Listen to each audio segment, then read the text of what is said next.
The tuition problem for our students, Yes. as the state support has gone down, tuition's gone up, and our students are piling up debt. And Hawaii is I think, best in the country, or has the lowest debt, but still it cramps their futures.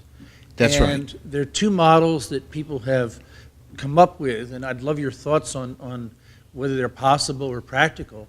And the Oregon model is that tuition is free, but you repay us a reasonable rate in the future as you make money. And the other one is a more radical one that, and this would probably apply best to four-year colleges, that tuition is again free, and that's it. If you can get in, meet our qualifications, we will basically cover your costs. Well, I'm just an immediate reaction, right? It's not necessarily thoughtful in the sense of in-depth. Because of our physical circumstances, I'm very hesitant to say if you don't get in, then you're done for, because then you're back to the question of, well, where do I go? Yeah. What do I do? And that comes back to a money question too, because it's not like you can go over to the next county or drive across the state line. Would that extend down into community colleges too then? Be up for discussion. My instinct always is give everybody a chance, because believe me, when I got my teaching assistantship, for example, I really didn't wake up until I was a senior. I still don't know how it had to be because they just wanted to get somebody from the East Coast. Oh, here, he applied, bring him. I never woke up until I was a senior that, wait a minute, I got this brain for a reason, and things opened up for me. Among other things, I read Bertrand Russell, okay? I started reading Bertrand Russell, and I started thinking, wait a minute, I don't know anything. And T.E. Lawrence and, Philip Wiley. I mean, it's really eclectic with me. And Paul Tillich. And I began to read theologians. And